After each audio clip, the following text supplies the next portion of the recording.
오늘 새벽에 함께 볼 말씀은 마태복음 21장 1절에서 11절까지 말씀 우리 같이 보겠습니다.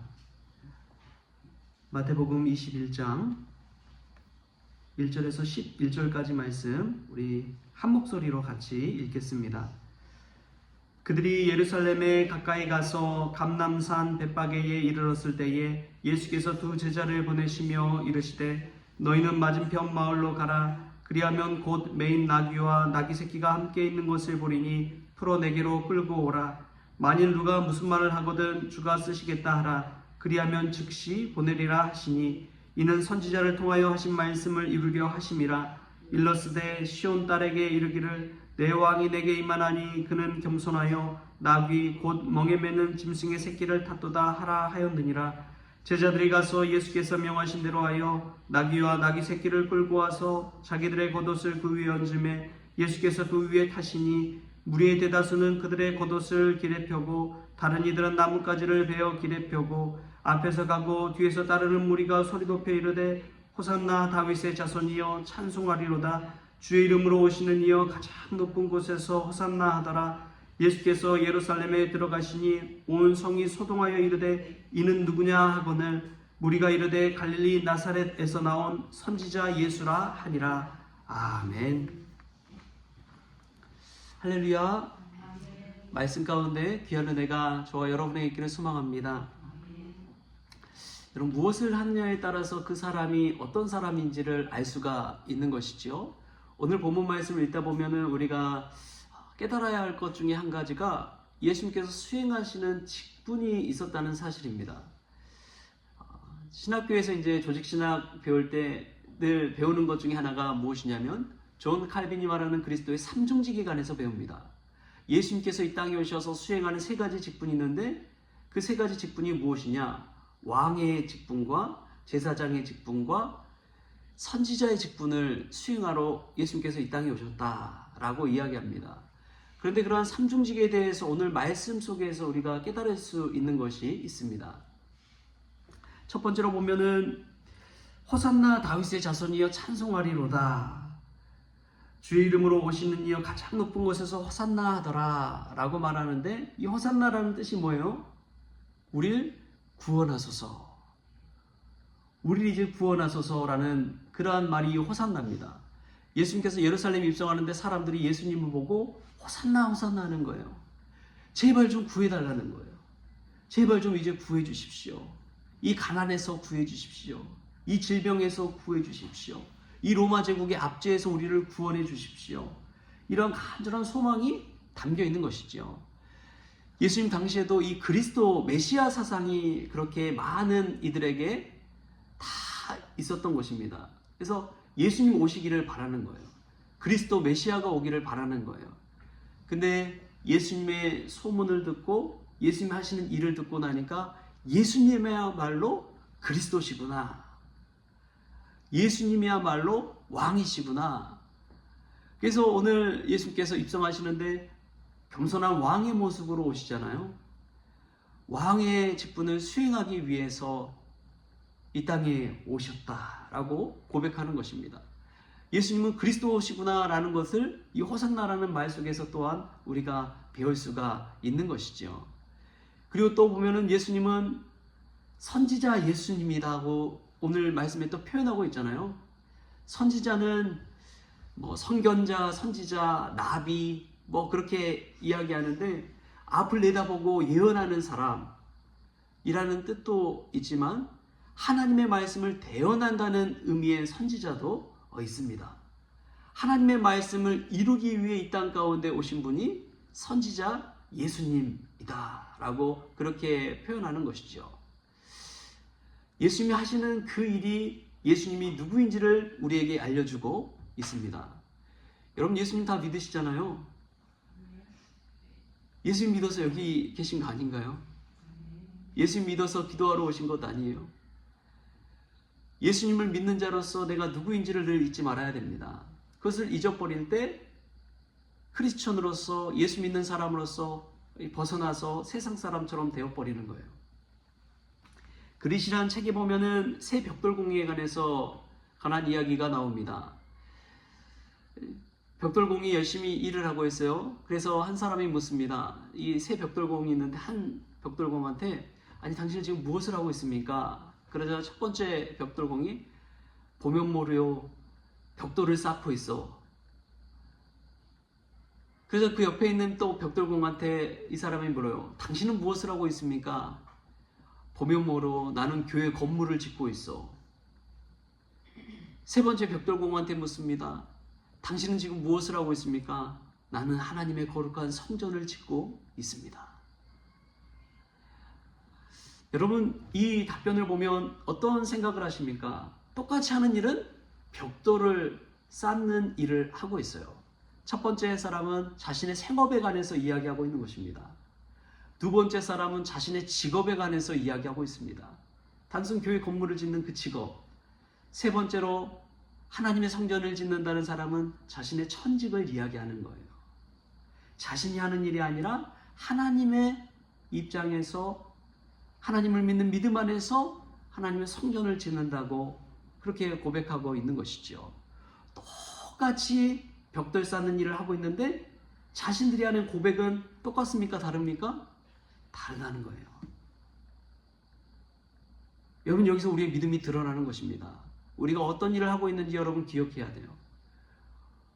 우리가 기도하는 일도 그렇고 말씀 읽는 일도 그렇고 예배드리는 일도 마찬가지입니다.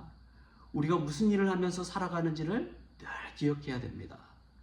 내게 주신 하나님의 거룩한 직분이 무엇인지를 깨닫고 살아갈 때 하나님의 은혜가 우리 가운데 임하는 거예요. 늘 드리는 그냥 예배, 늘 드리는 기도 그것이 문제가 아니라 우리가 이 시간 하나님께서 우리에게 주시는 그 은혜를 사모하면서 나올 때 이 기도가 하나님 만나는 자리인 줄 믿습니다. 우리가 직분 받아서 권사에서 집사에서 기도하러 나오는 것 그렇게 기도하러 나왔다 의무감 가지고 나왔다 그럼 참 불쌍한 거예요. 목회자들도요 목회자만큼 많이 예배하고 많이 이 기도의 자리에 나간 사람도 없잖아요. 그런데 어쩔 수 없이 설교 준비하고 어쩔 수 없이 기도하고 그런 목회자가 가장 불행한 목회자입니다. 그런데 기쁨의 목회자들이 있어요. 어떤 사람이 기쁨으로 목회하느냐? 하나님 만나러 가는 자리다 라고 생각할 때 얼마나 은혜스러운지요.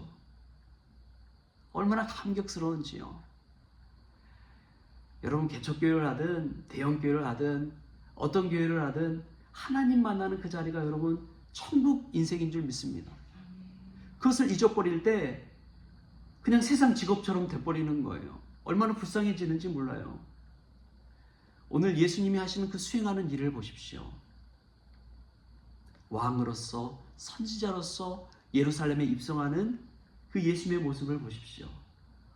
하나님이 맡겨주신 그 십자가의 사명을 통해 자신이 어린 양이 되어서 속죄 제물이 되어서 제사장의 직분을 수행하는 예수님을 생각해 보십시오. 예수님은 그리스도로 이 땅에 오셔서 그리스도의 삶을 사시는 것을 이 말씀을 통해 깨달을 수가 있는 것이죠.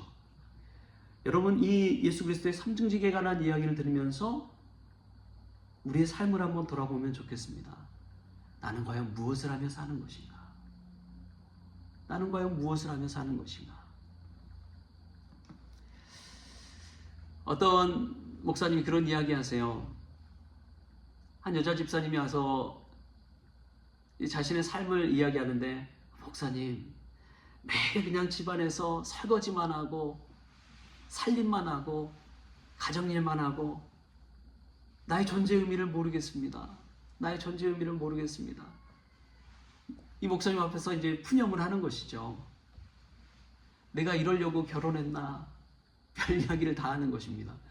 근데 목사님이 그런 이야기 하세요. 집사님이 그 살리는 일을 함으로 말미암아 가정이 돌아갑니다. 자녀가 자라납니다. 남편이 직장생활 할 수 있습니다.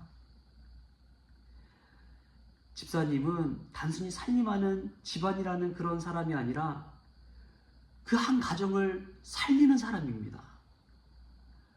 그 한 가정이 살아나서 교회에서든 사회에서든 일꾼으로 쓰임받는 것을 보십시오. 자녀들이 자라나서 나중에 대학 가고 사회의 일원이 되는 것을 보십시오.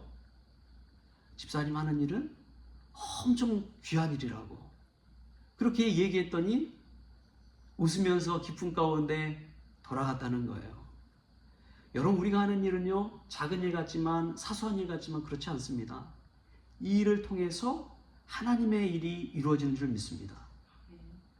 여러분에게 맡겨준 일이 하나님이 주신 천직이라고 믿고 그 소명감을 가지고 일해 보십시오. 그 일은 우리의 생업을 위한 일이 아닙니다. 우리의 직업이 아닙니다. 이것은 하나님이 우리에게 주신 천직인 줄 믿습니다.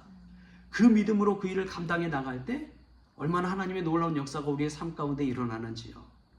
그 일하는 자세가 달라지지 않습니까? 예수님이 왕으로서, 제사장으로서, 선지자로서 이 땅에 오실 때 십자가에 자신의 목숨을 걸고 그 일을 수행하잖아요. 목숨 걸고 그 일 하는 것 아닙니까? 예수님께서. 저와 여러분도 마찬가지입니다. 목숨 걸고 그 일을 감당했을 때, 하나님의 천직을 감당했을 때 우리의 삶 가운데 놀라운 역사가 일어나는 거예요. 하나님의 역사가 일어날 줄 믿습니다. 여러분, 그런 마음가짐을 가지고 이 시간 기도하십시오. 기도할 때 나의 소원 아래는 그런 정도로 기도하지 마시고 하나님 만나기 위해서 내가 기도하러 왔다, 그렇게 생각하시고 기도하십시오. 하나님 만나는 기쁨을 누리기 위해 이 자리에 왔다고 생각하십시오. 그럴 때 기도하는 일도 단순히 매일매일 반복하는 기도가 아니라 하나님 만나는 복된 시간, 하나님 만나는 은혜의 시간이 될 줄 믿습니다. 오늘 이 새벽 시간이 그러한 시간 되기를 주신 예수님의 이름으로 축원합니다. 기도하겠습니다. 하나님 아버지, 감사합니다. 오늘 우리가 무엇을 하며 살아가는지 잊지 않게 하여 주옵소서. 단순히 먹고 살기 위한 생업이 아니라, 단순한 직업이 아니라 하나님이 나를 부르신 천직을 가지고 하나님 앞에 나아갑니다. 우리에게 맡겨진 모든 일 잘 감당하게 하여 주시되 하나님을 위해 그 일을 하게 하여 주시고 그 일을 통해서 하나님께 영광 돌리는 우리 모든 성도들 되어지게 하여 주옵소서.